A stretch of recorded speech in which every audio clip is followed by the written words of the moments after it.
আসসালামু আলাইকুম প্রিয় দর্শক, আজকে বানিয়ে দেখাবো পাকা তালের রস দিয়ে কলা পাতায় মোড়ানো তালের পিঠার রেসিপি। গ্রাম বাংলার ঐতিহ্যবাহী নানান পিঠার মধ্যে এই কলা পাতায় মোড়ানো তালের পিঠার রেসিপি বেশ জনপ্রিয়। তালের রসে রয়েছে খনিজ উপাদান এবং ভিটামিনে ভরপুর, যা আমাদের শরীরের নানান চাহিদা পূরণ করে থাকে। শুরুতেই একটি পাকা তাল নিয়ে নিচ্ছি। তালের খোসা ছাড়িয়ে তালের কোয়াগুলোকে আলাদা করে নিয়েছি। আর একটি বোলে কিছুটা পানি দিয়ে তালটাকে এখন ভালো করে কষলিয়ে তার থেকে রস বের করে নেব।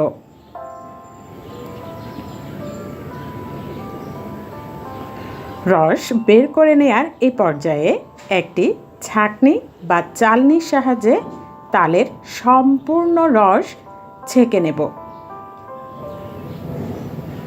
তালটাকে ভালো করে ডলে সবটুকু রস বের করে নেব।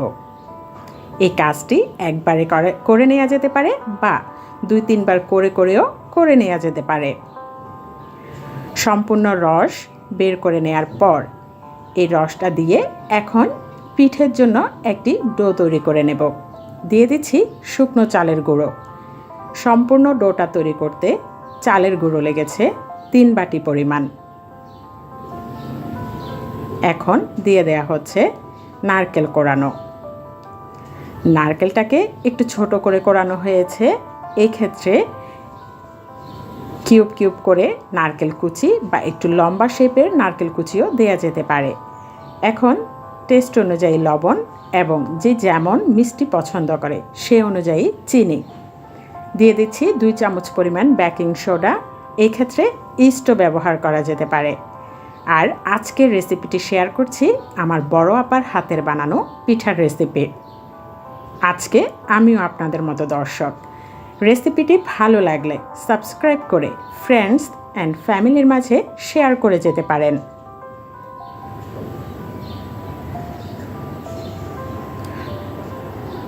ডোটি কিছুটা সময় নিয়ে ভালো করে মধ্যে তৈরি করে নিতে হবে। যতটা ভালো করে মথা হবে পিঠাটা কিন্তু ততটা তুলতুলে হবে।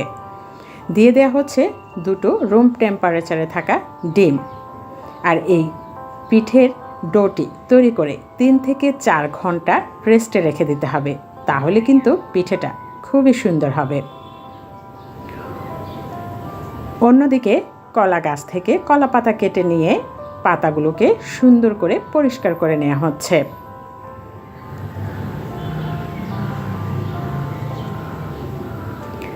আর এই পর্যায়ে বড় আপাকে সহযোগিতা করছে আমার ছোট আপা।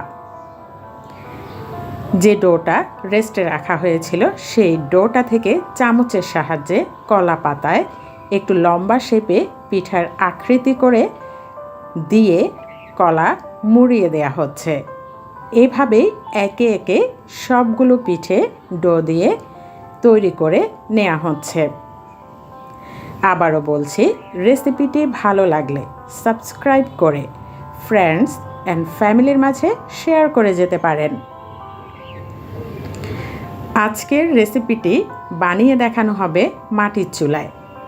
আমরা প্রত্যেকে জানি মাটির চুলায় যে কোনো রান্নার স্বাদকে আরও কয়েক গুণ বাড়িয়ে দেওয়া হয়। আর সেটি যদি হয় প্রিয়জনদের হাতে বানানো, তাহলে তার টেস্ট মাটির চুলার রান্নার সাথে আরও বেশি বৃদ্ধি পায়। এইভাবে একে একে সবগুলো পিঠে তৈরি করে নেওয়া হচ্ছে। আর পিঠের শেপটা কিভাবে দেওয়া হচ্ছে একটু মনোযোগ দিয়ে দেখে নিন। একটু লম্বা আকৃতিতে পিঠের শেপগুলো দেওয়া হচ্ছে। এইভাবে সবগুলো পিঠে তৈরি করে নেওয়া হলো। অন্যদিকে মাটির চুলায় লাকড়ি দিয়ে আগুন ধরিয়ে দেওয়া হয়েছে। একটি মাটির খোলা এবং অপরটি তাওয়াতে পিঠাগুলো দিয়ে দুভাবে শেয়ার করছে। একে একে পিঠাগুলো দিয়ে দেওয়া হচ্ছে এবং একটি ঢাকনা দিয়ে পিঠাগুলোকে ঢেকে দেওয়া হচ্ছে। পিঠের এক পাশ হয়ে যাওয়ার পর অপর পাশ উল্টে দেওয়া হচ্ছে। দেখে বোঝা যাচ্ছে এটি দক্ষ হাতের কাজ। খুব সুন্দরভাবে পিঠেগুলোকে উল্টিয়ে দেওয়া হচ্ছে। অন্যদিকে এখন তাওয়ার পিঠেগুলোকেও উল্টিয়ে দেওয়া হচ্ছে। কলা পাতা পোড়া দেখে ভাববেন না পিঠাগুলো পুড়ে যাচ্ছে। খুবই সুন্দর, একটু পরে দেখতে পাবেন পিঠেগুলো হয়ে গেছে।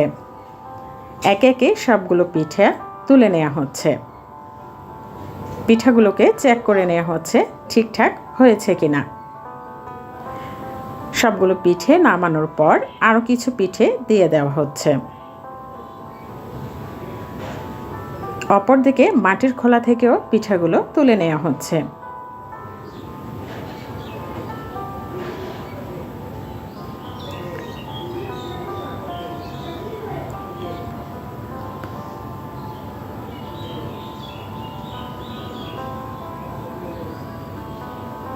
সুন্দর পিঠেগুলো কিন্তু তৈরি হয়ে গেল।